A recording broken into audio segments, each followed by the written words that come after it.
ठाण्यातील टेंबी नाका या ठिकाणी केवळ किरकोळ वादातून 2 शिवसैनिकांना मारहाण केल्याची घटना सीसीटीव्ही मध्ये कैद झाली आहे। ठाण्यातील शिवसेनेचे शिंदे गटाचे माजी नगरसेवक सुधीर कोकाटे यांच्या कार्यालयासमोर सदरचा हल्ला झालाय। संतोष यांच्या समवेत एका सैनिकावर परिसरात राहणाऱ्या आफरीन या महिलेने गुंडांना घेऊन सदरचा हल्ला केलाय। सुधीर कोकाटे यांचा मुलगा विराज कोकाटे यांच्यावर नुकताच किरकोळ वादातून खोटा गुन्हा दाखल करण्यात आलाय। याचा जाब सुधीर कोकाटे यांनी विचारल्यानंतर सुधीर कोकाटे यांच्या कार्यकर्त्यांवर हल्ला करण्यात आलाय। आफरीन आणि तिच्या 2 साथीदारांचा शोध पोलीस घेत आहेत। ठाण्यातील टेंबी नाका या ठिकाणी शिवसैनिकांवरील झालेल्या हल्ल्यानंतर आता पोलीस तपास सुरू झालाय।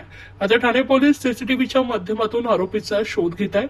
शिवसेनेचे माजी नगरसेवक सुधीर कोकाटे यांच्या कार्यालयासमोर सदरचा हल्ला झाल्यानंतर आता पोलिसांनी न्याय द्यावा, अन्यथा आम्ही त्यांना शोधू असा इशाराही यावेळी देण्यात आला आहे।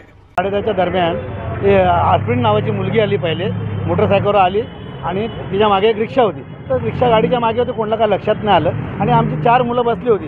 ते डायरेक्ट आले आणि ती शिव्या गाडी करून 20 सेकंदात तिने 4 वार केले आणि पळाले। ते माझ्या भावाने अंगावर खुर्ची फेकल्या, ती पळून गेली आणि तिला वाटतं तिचं म्हणणं काय आहे तर तिच्या भावाला कोणी मारलं आहे, त्यात का आमचा हात आहे का असं तिला वाटतं। आम्ही कशाला कोणता बाप मुलाला सांगतो का मार म्हणून, तर काय आरोप करता येत नाही। त्या अंतर्गत इलेक्शनच्या ह्याच्या लफड्यामध्ये यांचं चाललेलं आहे। मुद्दाम खोटं करतात सगळं, कोण जात आहेत, तिला कोणी टीप दिली, कोण बसलं होतं, त्यांनी पोलिसांनी शोधावं। त्याचं कारणच नाही आहे, कारण आम्ही सामाजिक काम करणारे कार्यकर्ते आहोत। आम्हाला हे अशा गोष्टीसाठी का वेळच नसतो आणि ह्या अशा गोष्टी आम्ही करण्याचा प्रयत्न करतच नाही आहे। पण ज्यांनी हे हल्ला केलेला आहे हे सगळे 2 नंबरचे धंदे करतात। ते आफरीन असेल, इतर गोष्टी लोक असतील, तर त्यांच्याबरोबर जे आलेले होते यांचा समाजाशी काय घेणं नाही आहे। आम्ही सामाजिक काम करणारे लोक आहोत।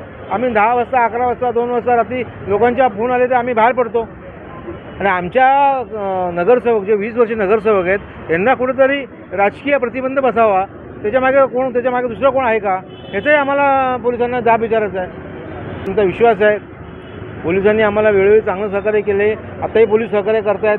पोलिसांनी त्यांच्या टीमला सगळीकडे पाठवलेलं आहे आणि ते पोलीस सहकार्य करतातच आहे। पोलिसांचं सहकार्य कमी पडलं तर मी आमच्या पद्धतीने शोधायचा प्रयत्न करू।